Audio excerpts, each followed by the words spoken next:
খেলা কিন্তু এবার জমে গেছে। 2026 সালে বাংলাদেশে জাতীয় নির্বাচনের আগে যে দুই একটা ঘটনা বিশালভাবে আলোড়ন সৃষ্টি করেছিল, তার মধ্যে অন্যতম ঘটনা ছিল উসমান হাদির মৃত্যু।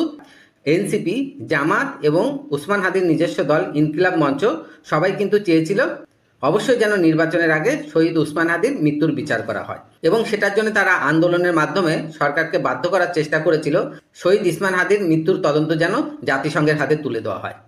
কিন্তু শেষ পর্যন্ত সেটাতে তারা সফল হয়নি। সমস্ত দল একমাত্র বিএনপি ছাড়া প্রত্যেকেই চেয়েছিল হাদি হত্যার বিচার হোক নির্বাচনের আগে, কিন্তু যে কারণেই হোক ইউনিট সরকার তাতে রাজি হয়নি। বন্ধুরা, আপনাদের নিশ্চয়ই মনে আছে যে নির্বাচনের তফসিল ঘোষণা হয়েছিল 11 ডিসেম্বর 2025-এ। ঠিক তার পরের দিন 12 ডিসেম্বর উসমান হাদিকে গুলি করা হয়, যার কারণে উসমান হাদির মৃত্যু হয়। নির্বাচনের তারিখকে ডিলে করা না গেলেও উসমান হাদির মৃত্যুকে কেন্দ্র করে কন্টিনিউ চেষ্টা হতে থাকে আওয়ামী লীগ এবং ভারত বিরোধিতার আন্দোলনকে চালিয়ে যাওয়ার। সবার একটাই বক্তব্য ছিল উসমান হাদিকে মেরে খুনি পালিয়ে গেছে ইন্ডিয়াতে। কিন্তু ইউনিট সরকার কিন্তু কোনো রকম প্রচেষ্টাই করেনি কূটনৈতিক আলাপ আলোচনার মাধ্যমে ভারতবর্ষের সাথে ব্যাপারটাকে মিটিয়ে নেওয়ার জন্য।